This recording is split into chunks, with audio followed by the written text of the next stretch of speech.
Goodness. So good morning, everybody. Today's webinar that we're going to talk about is what business should you start? So if you're shifting from career to entrepreneur, what's the business that you should start so that you don't make the mistake of starting the wrong business, wasting a few years of your life and possibly a lot of money along the way, and then you need to recover. I say this because I have built the wrong businesses before that really kept me unhappy. It wasted time, wasted a lot of money, and it just frustrated me. So best thing is avoid that as best as possible. Today's webinar is quite simple. I'm just going to explain the philosophy around how I see entrepreneurship. What businesses you should avoid, what's the right business for you, and where should you start? And just a quick quiz about myself. Willem Gous, an entrepreneur of 22 years now, international speaker on leadership, innovation, and entrepreneurship, master's degree in IT, been in online for 26 years, and I'm a single father. So, I run a company called The Human Entrepreneur, where I created a recipe for job creation. This is all to do with a book that I'm slowly writing. It's called The Ultimate Career to Entrepreneur Survival Guide. And as you can see from the webinars and everything else, and the same will be with the book, it's about the practical side of entrepreneurship. I think there's enough information out there about starting a business, running a business, although I think the bulk of it is wrong and not well suited for making that shift, but you'll see what I mean by that. Let's go to my philosophy. So I always see it's you, the business, and the customer. If you look at your typical entrepreneurial speakers and books, it's everything about the customer first, the customer must everything. And I go, hang on, there's 7.5 billion people in this world who have enough customers. There's enough business ideas. There's nothing new under the sun. Whatever business you're going to start, somebody already started it somewhere in the world. So without a customer, the business won't run, but without you, it won't exist. So if the business can't serve you, you can't serve the customer, and the customer can't serve the business. So you have to make sure that it looks after your needs. It's very critical that you do that. Now, let's start with the first lesson for today. What business should you avoid at all costs? Now, if you look at the 3 points that I have there, it seems self-explanatory, but let's dig into a little bit of that. High risk, your typical high risk thing where you're going to invest 50% plus of your available cash into that with little or no certainty. Now, the fact that you might have a business plan, that does not lead to certainty. Let me make that clear. A business plan does not lead to certainty, because a business plan is a fantasy document where you go, okay, I'm going to start this business and I'm going to get customers and they're going to spend money with me and the business is going to grow and my profits are going to go up and I'm going to have more and everything else that goes with it, which is a complete and utter fantasy. Why I say that? It's because banking on a business plan is the same as saying, I can script and execute a first date with somebody and it will be absolutely successful. Now, if any of you have been on a first date, you would know, no, those things don't go as we always plan them to do. So avoid the high risk thing. And there are many ways that you can reduce your risk. And that'll be a later webinar in this series. How do you reduce your risk? But don't go in the traditional business sense and go and risk everything. I think I've told a story on a previous webinar, but I actually had this conversation with somebody yesterday. So I used to work with a hobby expo here in Johannesburg, and I would do talks at the expos to get people interested in entrepreneurship and eventually create more exhibitors for them. And you can't believe how often people would get there. Guys my age, I'm 50, but guys 60, 65, now he has in his, well, not in his pocket, on his credit card, he loaded $250,000 or 350,000 Rand, which in dollar terms is about $20,000.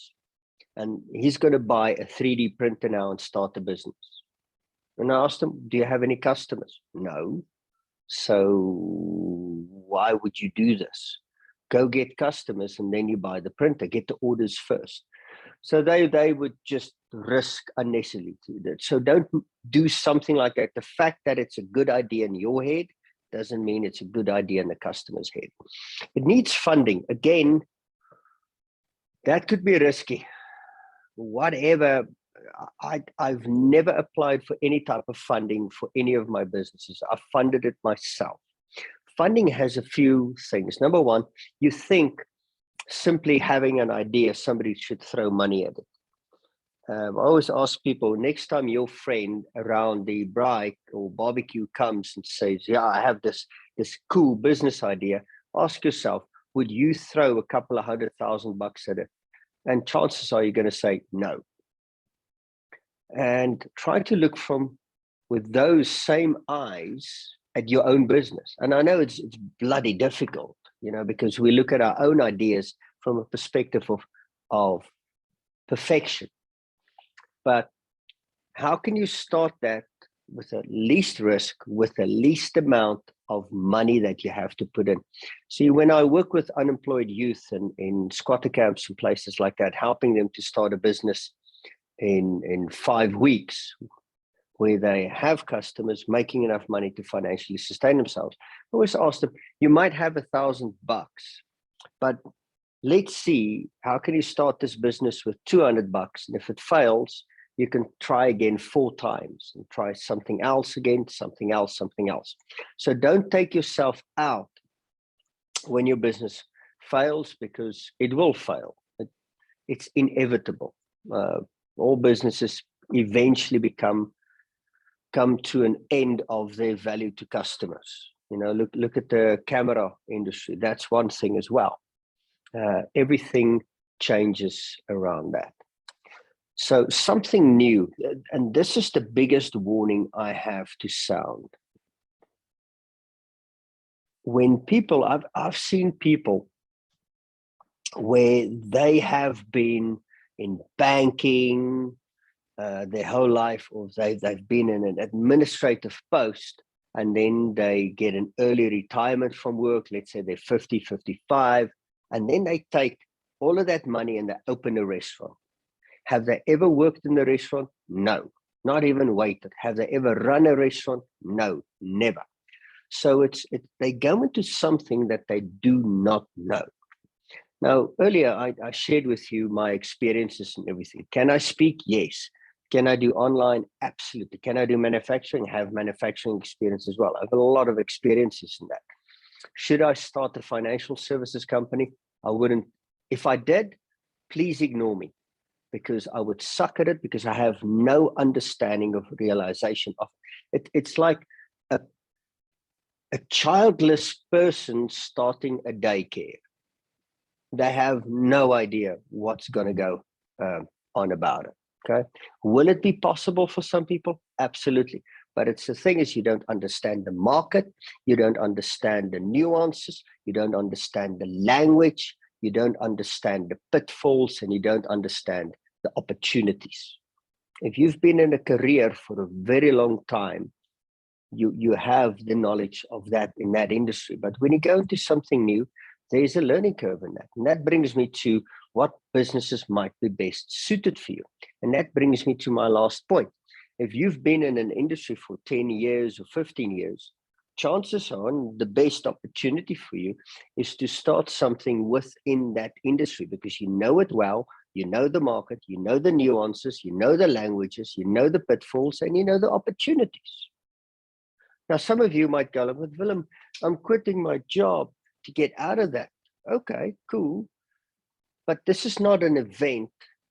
It's a journey. It's not something that goes like, today I stop doing banking and I start doing this. No, It's a gradual process over that. If you look at my business, the first year I built itself. Last year, I put the systems in place and trained other people up to do my training. And this year, it's about creating the structure and consistency in my business. So that's a 3-year period. It wasn't a freaking event. And I know everybody go like, if you think, but Willem, you should have had those systems in there from day one. No, you shouldn't, because you don't know what's happening in your business until you've run many customers through that process. Cool. Number 2, you feel confident. Again, if I'm not familiar with that industry, I'm not going to be confident. I'm going to flip-flap around. It's like me trying to speak marketing.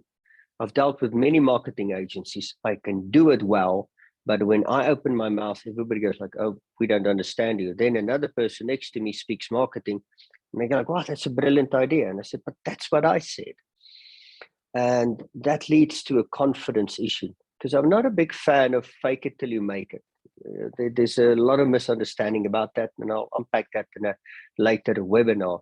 The difference between real fake it till you make it and the scary, very risky fake it till you make it. So at least have the confidence in that, but also enjoy it. It needs to be something that you enjoy. That brings me back again to the experiencing.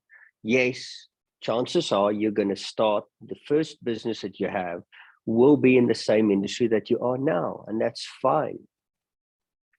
But remember, now you're in control of your business. You're in control of the customers you want. You're in control of how the business is run, how your life is run. So how can you make it fun for you?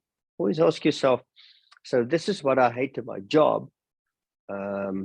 What should my business give me? And I'll unpack that later in the third point of how you start that.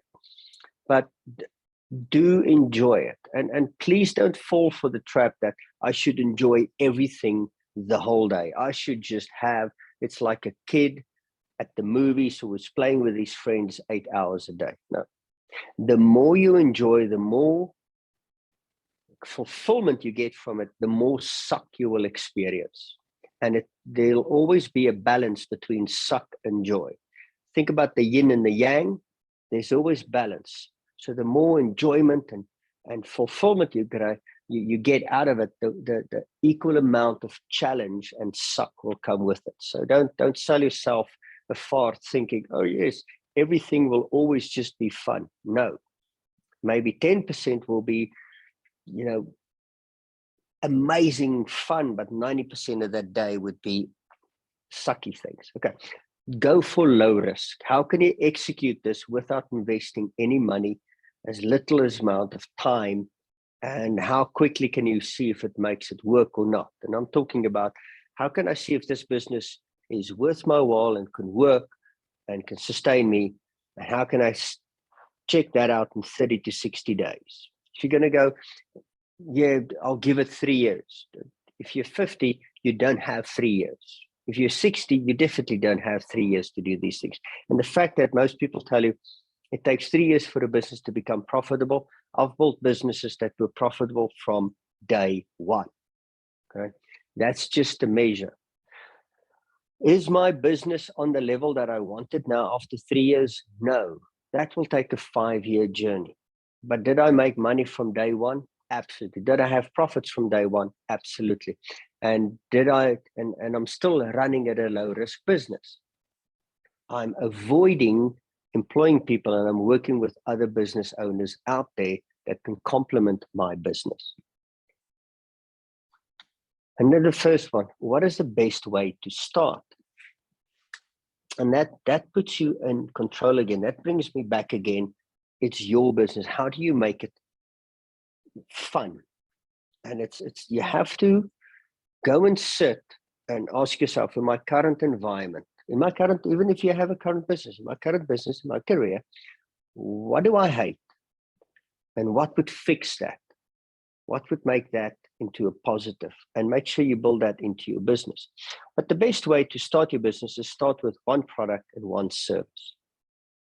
Don't start with 5 or 6 or 7. I worked with an artist a few months ago, and Then they said, no, we have these 5 things that we're launching. I'm like, no. You have 2 business units and each one will have 1.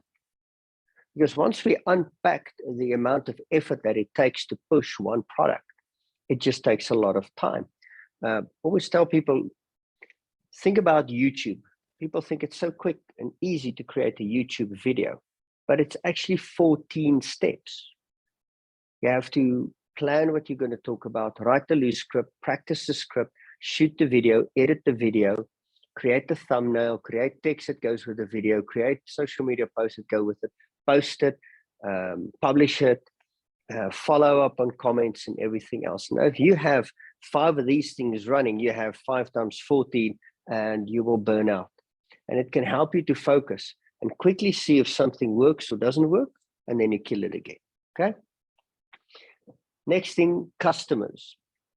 Get customers. The most important thing is customers, not your product, not your service, not anything else. You need to get customers. With the business that I have now, I sold close to $1 million in business before I started creating anything. So I sold 1 million or more than 1 million of that, and I got 30 or 35% deposit, and then I started doing it. That's how I did it in that instance. So I completely reduced my risk, but first and foremost, I got customers. Then the last one, habits. Ask yourself, the habits that you have now, will they serve you in your business? Because there's 2 things that you have to look at habits. What habits do I have to create? And what habits do I have to let go? Because some of those habits probably served you bloody well within your career, which worked like a charm. But now in a business owner perspective, those habits won't serve you anymore. And it's sometimes, look at the amount of books people read, and look at LinkedIn and everything, the 52 book a year challenge. Yeah, let me learn 52 things. And that's another webinar I'll unpack about how do you learn and prepare for that. But how often do we think, so we think about 52 new things that I can learn, but what are the 52 things I can unlearn over the next 12 months? There's many things that you can unlearn. Sleeping late, watching too much Netflix. There's so many things that you can get up on and doing, instead of just talking to people, selling to people. What's the habits that you need to let go and the habits that you need to create? And that's a very important thing. So those are the 3 that you have to look at. When businesses avoid, don't go into something new that you have no experience in, nothing around that. Avoid high risk stuff, avoid financing massive stuff, see how I can do it as cheaply as possible. When you do start a business that might work for you, enjoy it at least. And if you're doing the same work that you've done now that you're trying to escape, how can you make it fun? How can you enjoy that? And make it as low risk as possible. How can you, and how can you see it works within a matter of 1 or 2 months? And then lastly, what's the best way to start? Start small, really start small. Don't go big. I just reviewed the applications from about, how many artists was it? About 45 artists who's never had a business before, suddenly want to launch a concert that'll go across all 9 provinces in South Africa, and their budget is a few million. They're like, no, you've never done that. So start with your town. Once you've hit the town, you go into your province. Once you've had success in the province, then you run into a different town in another province. And then you go later more towns and eventually those provinces. It takes time. Do not overestimate. People tend to overestimate short term and underestimate the long term. It is a journey. It's a process. It's not a freaking event, ladies and gentlemen. And that is today's webinar. If you have any questions, I'll check the chat if we have any questions there. Otherwise, just unmute yourself and ask directly what if you have any questions about that. If you have questions for me, I'd like to hear that. Anyone? I'll keep talking until I see somebody unmutes, maybe. But avoid building the wrong business. I mean, at one stage, I built businesses over an 8-year period that frustrated and irritated me and kept me busy the whole day.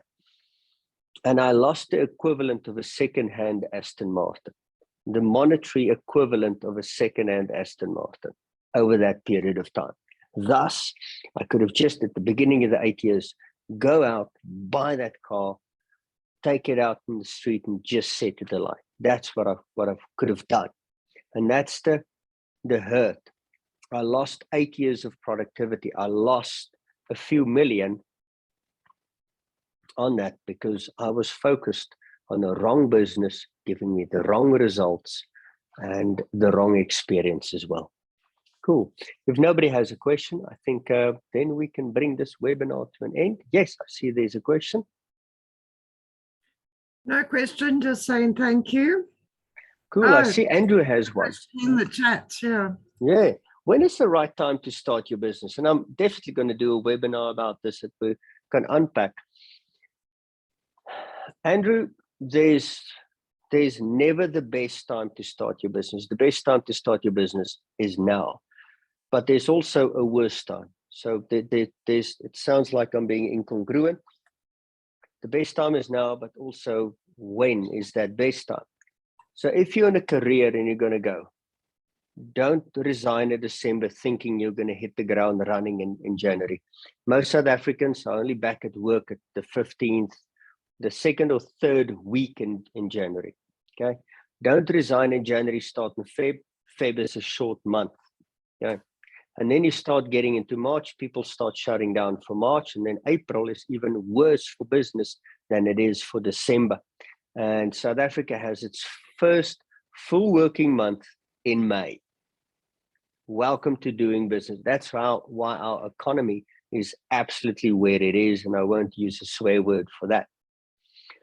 So try to time it, avoid the Jan-Feb thing. If you want to go, resign then in February and then start having business ticking over in March. At least you can start getting that run up, but start doing the work and reaching out for customers by the January and the February as well. So don't pull the plug yet. So that's the best time. I mean, my brother and his business partners started a financial trading company during the economic meltdown of 2008. And their business did well. I mean, 3 years ago, they got bought out by one of the biggest financial trading houses in South Africa. So anything is possible. The human entrepreneur that I run, I built that business during the lockdown, actually in a freaking lockdown. That's when I did it there. So in the worst of circumstances, you can pull a rabbit out of a hat, but avoid just making things stupidly difficult for yourself by starting in a time when business is dead, like a December. That's not an economic factor. That is just a people thing. That is a cycle. In a bad economic situation, there's just as many opportunities as there are in an upgoing opportunity. I see ideally doing both career and new business at first. Time is rough. I fully agree with you. So if you start the business while you're in a career, that's the best way to do that. And if you don't have kids yet, you are in the pound seats. You have a lot of time on your hands.